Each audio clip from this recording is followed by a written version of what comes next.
What is that striking thing about Ken that will make me think I want to look at his direction and possibly give him the nod? Today happens to be the 1 week ceremony or celebration of the late Asantehemaa, Nana Kunadu Yadom. And it's happening today in Kumasi. So Honorable Kennedy Agyapong is also going, and of course those of us who identifies with the Asante lineage and Asante tribe, we are all mourning, and of course the entire nation at large is also mourning, and that explains even the reason why you are in this. Okay, because for a moment I was thinking, hey, what's happening? No, I'm not mourning within the context of having lost maybe a direct relation, but as an Akan or an Asante, we Class 91.3 FM join the mountain from the Manhyia Palace. So it's the reason why I'm in black, and of course it's also important that we state it here. Yeah. Now to the substantive question. 2028 is going to be interesting. The dynamics is going to be quite different. How? Why? Obviously, you are looking at NDC presenting a fresh face and a new candidate, because this time around you realize that President Mahama is statute barred to contest again. So certainly this will be his last term. And you also look at it from the perspective that they've just had 4 years in office by 2028, and the tradition has always been about 8 years that every party comes into power and they spend 8 years. And so they are going to do everything possible to break the form so that they get the traditional 8 years before even other consequential conversations come in, whether they will break the 8 to 12 or whatever. The record that we set for ourselves, and unfortunately we couldn't break. But of course, as a party, NPP, we are also determined that 2028 we want to win power, and so you can then understand that 2028 is going to be a very heavy fight, and I use fight in a context. It's not going to be easy for us as a party, and so it is a more reason why at a crucial time like that in 2028 you need somebody that the people resonate with. And Ken has just 3 unique trademarks.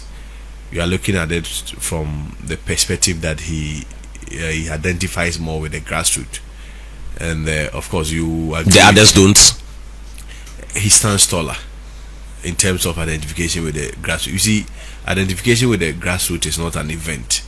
It stands from a lifestyle, what you've lived your life for, the people you've always been advocating for, your commentaries, your posture, your body language, in terms of your political lifestyle, which people have benefited from your works.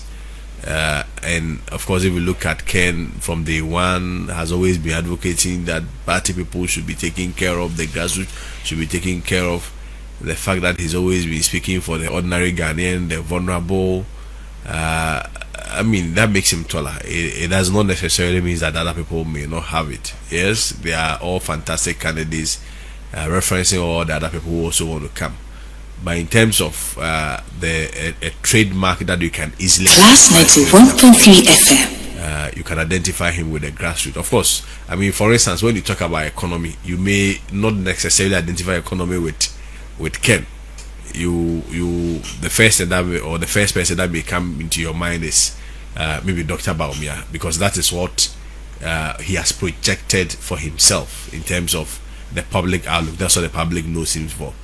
As to the outcome of such projection is also another question for us to discuss. When you talk about maybe Dr. Brian, he may be identified with something also quite different. You may say, oh, he's a security guy. People may think he has money. He's opening businesses, hotel, blah blah. That is it. So when it comes to Ken too, of course, when you mention, for instance, my former boss, who are especially my daughter Duchum, the first thing that will come into your mind will be his prowess in education, right? Education transformation. But when you talk about Ken and the name Ken, it resonates with somebody who has always been fighting for the base, somebody who has always been fighting for the grassroots. And so I'm of the view, and of course, like many like-minded people, we believe that a strong connection with the grassroots is going to really amass the grassroots to support the party. And the grassroots obviously forms the base. You see, I've always maintained that the grassroots votes do not change. When the grassroots are for you, they are for you. Mostly, the votes that keeps changing has always been the middle class. And I mean, the good thing is that this time around, you have a lot of people. You have a lot of professionals, a lot of members of parliament, a lot of the middle class who are also around him. That is also going to draw the middle class votes. So yes, 2028 from that strength, as in being a grassroots man, and of course the fact that those people also identify him with job creation. If you look at the statistics, for instance, across all data from the World Bank, looking at statistics from the Ghana Statistical Service, for instance, if we look at the World Bank and its estimation, for instance, it projects that by 2030 you are looking at about 400 million jobs. That is 400 million job seekers. But unfortunately, those job seekers, the jobs that they may be looking for, will not be in existence. Just about 80 million jobs will be in existence. If you want to even narrow it to, let's say, the Ghanaian perspective, for instance, you look at, say, the Ghana Statistical Service. It says that if you take Ghanaians, 100 Ghanaians that are even working, 80% of them are underpaid. You are also looking at Class 91.3 FM. Higher unemployment rate, and even becomes quite intriguing when you are even looking at, for instance, graduate unemployment. One of the bane of this country has always been on unemployment, and even people who are also employed are also underpaid. So at a crucial time like this, where our major problem also as a country, especially a problem bothering the youth, is unemployment. I've read a lot of researches, I've read a lot of data which suggests that when a batch of national service people complete, it takes a minimum of 50 years. Sorry, most of these things you have to look at it from the budget perspective. How much allocation was made into that sector, or in terms of carrying out that promise. I mean, we may all have to interrogate it. If you look at the government's commitment to it vis-a-vis how it was promoted as a flagship policy, compare that to, for instance, a flagship policy like the free senior high school, where it was our trump card during 2016 general elections, and comparing this to the last one that we had, 2024. If you are just opposing the two, you will realize that it is not a promise that in terms of its implementation and its feasibility and its government's commitment, I don't see it being that very realistic.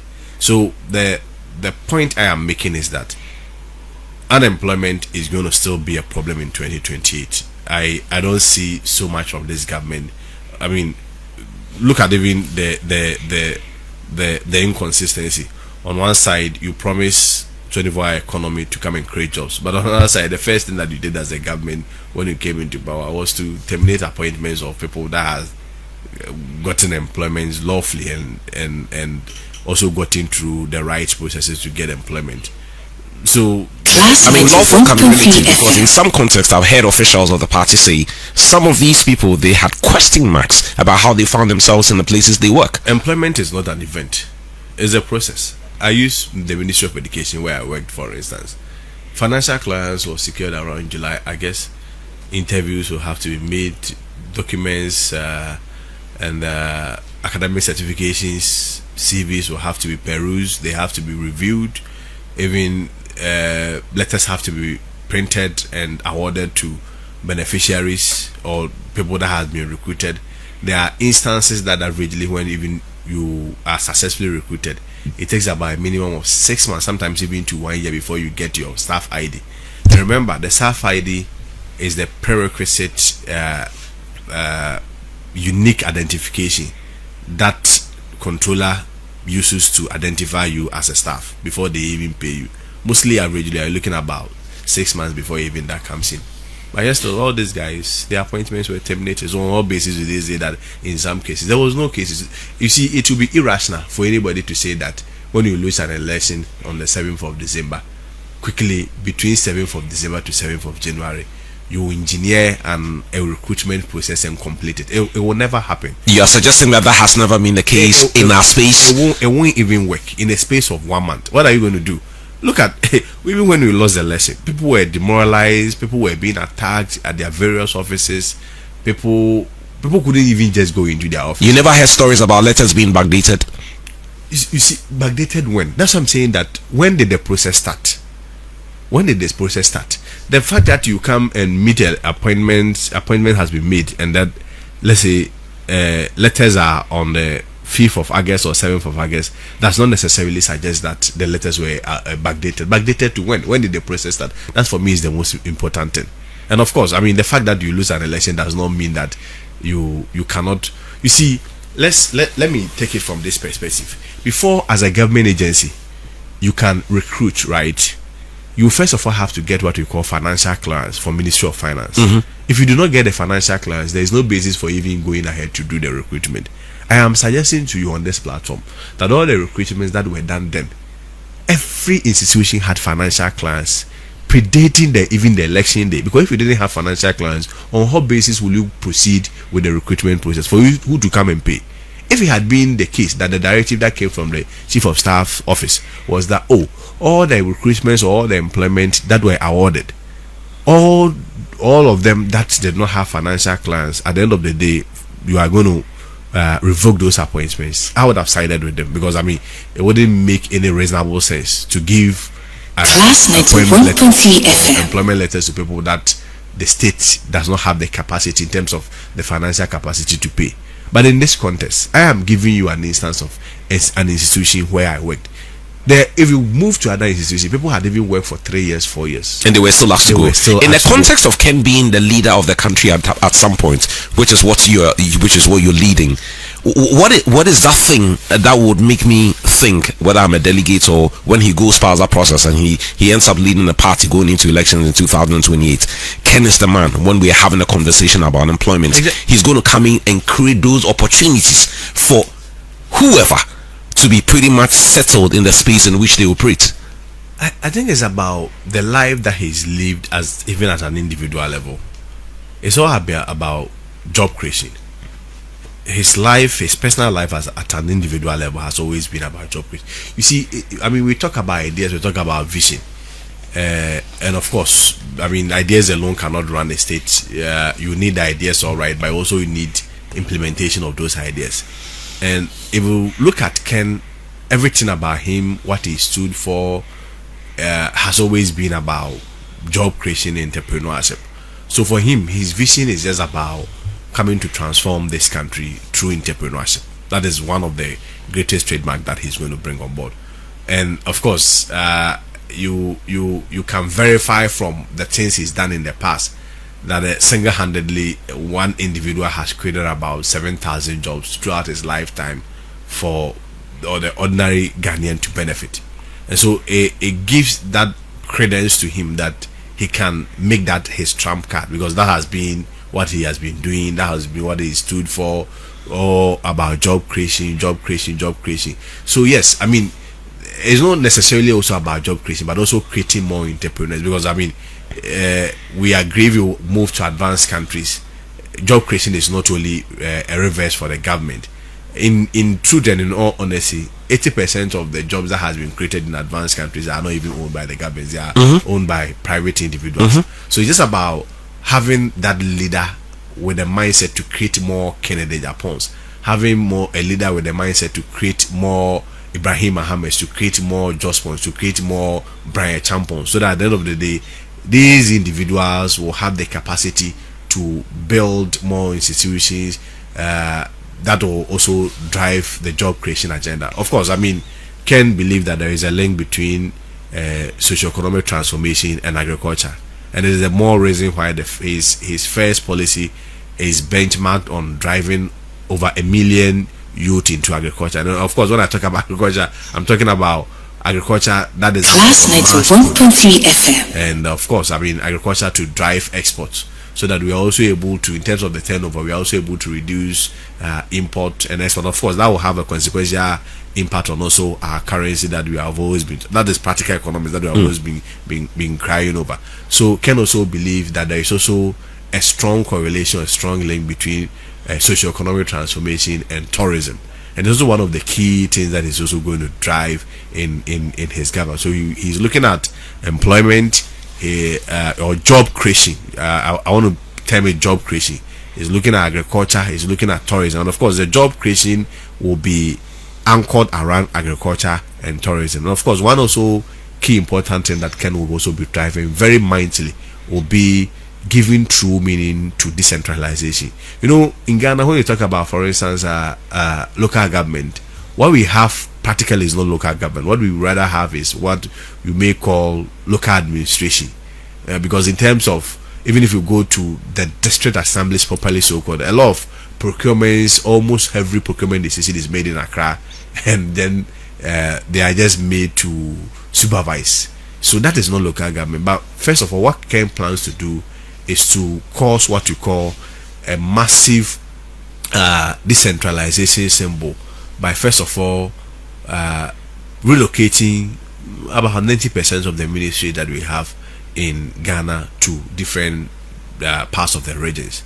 And we are of the view that that is also going to force expansion and development in those regions. Because for instance, I give you an example. If I work in the Ministry of Education, so that mostly comes to mind first. If I look at the Ministry of Education, for instance, we have about 29 different agencies under the ministry, and all the 29 different agencies are all located in Accra here with different offices here.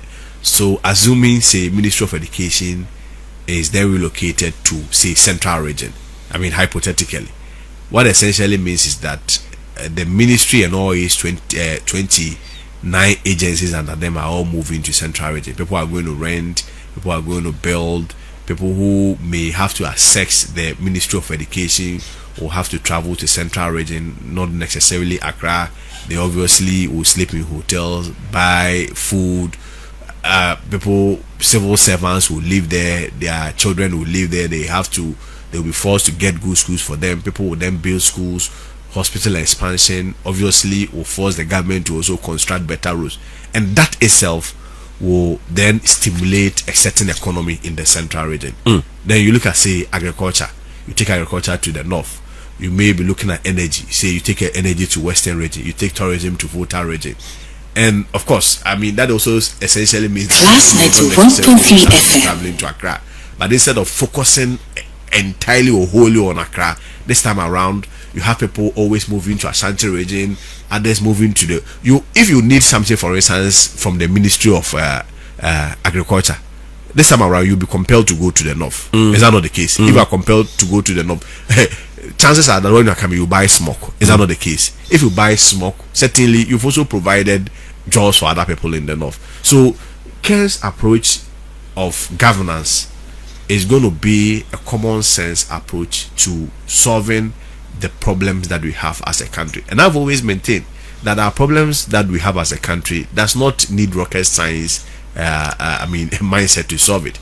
Our problems are systemic. If you want to list them, if you ask anybody to list the problems in Ghana, you realize that these problems has always been the problems that was inherited by Nkrumah, inherited by Buzia and Co, Champo and Co, right, even to the Fourth Republic. It was the same problem. Even if you look at election analysis and how people lost elections, or governments or parties lost elections in Ghana, it was all based on economy, job creation, corruption, bad rules, health, infrastructure, electricity or power. These are the problems that we have as a country. So our point is that our problems just requires common sense approach. For instance, we talk about the job creation that I spoke about. We have vast lands, right?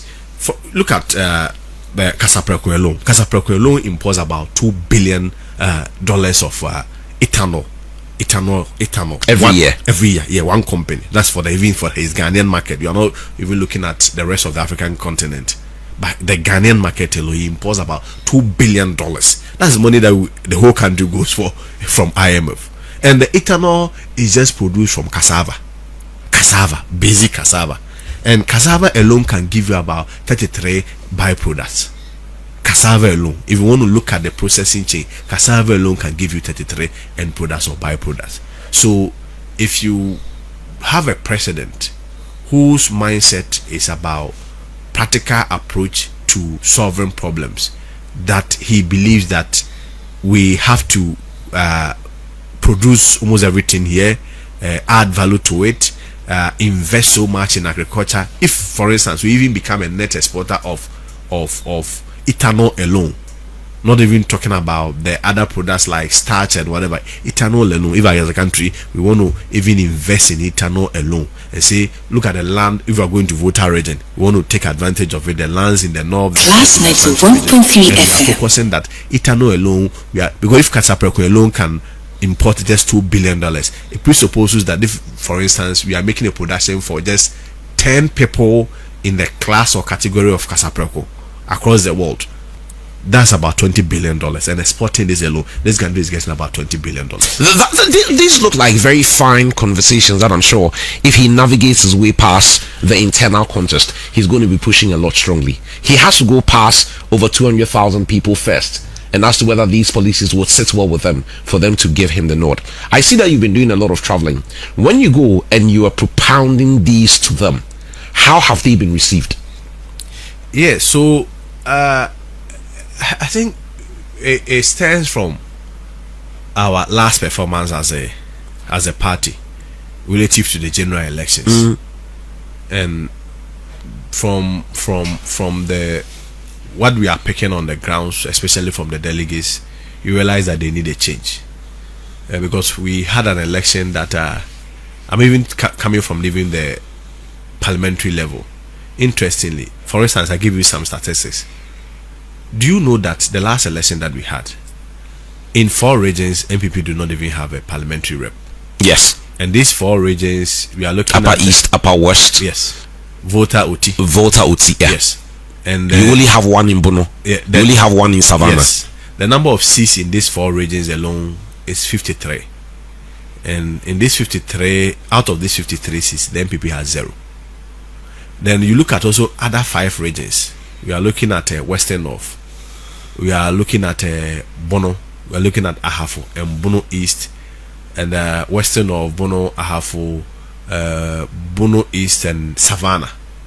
These are also other 5 regions. Do you know that out of these other 5 regions, there are 45 parliamentary seats? MPP has only 5 of them. So the cumulative effect is that out of 98 parliamentary seats from 9 regions, the NPP has just 5, and NDC has 93. Is it not on the back of the performance of the party in office at the time? Not necessarily. You see how elections are conducted in this country. When people are coming out, they come out to vote for both the presidential candidate and also the parliamentary candidate. And so when people have doubts or they have reason not even come and vote for the presidential candidate himself, certainly also going to affect the parliamentary candidate. But I want to answer your question from this perspective. It is not in dispute, right, that the party at some point also became quite less attractive, especially post the COVID era. Nobody disputes that. Class 91.3 At the end FM. of the day, people are not going to come out to vote for you as it used to be. But the level of decline, the level of drop, cannot necessarily only be a burden on the parties alone. In 2008, if you recall, that was when we had global economic recession. Companies in America was hit greatly, and developing economies like ours was also hit greatly. If you recall, in 2008, almost every incumbent all over the world lost, where in America companies were declaring bankruptcy. Yes, though, President Akufo-Addo's popularity and his dominance alone, then as candidate Akufo-Addo was able to push the party to the runoff, to the extent that we even won the first round election and led with about 100,000 votes, only for us to lose to President Mills during the runoff with about 23,000 votes when time decided. So also presupposes that the candidate counts and the candidate matter, and the performance of the candidate can also change a lot of narrative. I give you a similar example. For instance, in Asen, where Agyapong had always contested and won the seat since 1996, served as a member of parliament for 26 years. When Kennedy decided not to run for the parliamentary seat, obviously because he had to contest for the presidential primary, you lost the seat to Mijima. We lost the seat. And I mean, one may want to do some voter behavior and voter analysis. You would then come to the conclusion that originally the seat was not an MPP seat. The first time it was won by the NDC, but when Kennedy came, he was able to sustain the seat until he left. Again, it comes to one very conclusion, that the performance of the candidate, the popularity of the candidate was what was propelling the party, and it presupposes also that the people's allegiance was to the candidate and not necessarily to the party. But the dynamics of Asin may be completely different from the dynamics in, let's say, where you come from. Yeah, essentially, that's why we are discussing Asin. That in the case of Asin, you can then conclude that the people were voting for Kennedy Agyapong as an individual, as a person, not necessarily the party. So the party's fortune was primarily tied with the Kennedy Agyapong's brand and his prominence and his popularity. It's the same thing that we witnessed in 2008. Akufo-Addo had not been marketed a lot. He served in ministries that were almost discreet. For instance, if you are a minister, Foreign Affairs Minister, until Ablagba came in with his populism, and you will not even hear mostly from ministers who serve at the Foreign Affairs, also at Attorney General. So these were not loud ministry that you have even the opportunity to market yourself, right? Last night to 1.3 FM alone was able to propel the party to a runoff, to the extent that was he not already a popular person before he assumed those positions? I mean certainly, but you see, your popularity should also be benchmarked on the opportunity that you have to campaign. If it is all about popularity, then candidates. Danado had been the leading figure of the party for years, even before the NPP got into power in 2000. I am coming within the context of political popularity relative to campaign. You need a certain platform, right? Work, show visibility in terms of where you find yourself to also make a case. I mean, if it is about popularity, then President Mahama was known, right? He has always been communication minister. He has always been around. Then probably he should have even campaigned even in the first place. Almost everybody that had contested had been known one or the other. Dr. Bawumia is known, but you see, as soon as you bring in the argument of popularity, then you also have to do the comparison test, right? I mean, in the case of, for instance, Dr. Bawumia, for instance, he has been around for the past 16 years as a vice president, right? For the past 8 years. You cannot compare the visibility that a vice president will have in 8 years to a minister in 8 years. It will never be the same. You cannot, just like, and in this case, he was given a lot more opportunity. Exactly, because as a vice president, he was quite visible, to be honest. Exactly. So when I talk about popularity, it is in terms of visibility relative to the election time or the election, and possibly to performance as well. Exactly. And I mean, that is where I am bringing the conversation to. I mean, the whole thing will arrive at performance, but the point I'm trying to make is that if you compare these two personalities, right, and the votes that they had, you then come to the conclusion that yes, the party matters, but at every point also the candidate's performance and the candidate's popularity can also be a tool or a trump card to also traject the party into victory. And that was what would you then say that, for example, leading into the election in 2016, one of the positive virtues of Dr. Bawumia, because I mean, whether we like it or not, it's between him and your candidate. One of the positive virtues of him at the time was that in the north, the party appeared to be struggling, and it was because of his work and whatever effort he put in that propelled the party getting a certain number of votes and a certain number of seats in the northern region at the time, culminating in the party's victory in the election 2016. No, you see, in 2016, it was not really about Dr. Bawumia. The reason why I'm I am making a case. You don't even want to give him a little credit for the party's effort in 2016. To be fair to him, he also campaigned like many other party people. But you see, his bigger test, I'm going to compare. Last night to 1.3 FM. His bigger test rather came in 2024 when he himself, if it was about his popularity and the work that he did, this time around in 2016, he had not proven himself with any track record prior to 2016. But in 2024, he had the opportunity to serve as a vice president 8 years. And so, if for any other reason, that should have been a basis where he had more visibility, he has a track record to compare with. Is that not the case? But yes, still, interestingly, in 2016, President Akufo-Addo won. We had, some number of seats. Even in Upper West, if I recall, even in Upper Anthony West, Kabo won there. Yes, we won almost, I think, 5 or so out of the 6s. And former Interior Minister won his seat there as well. We won, I think, in Sisala as a party. Yeah.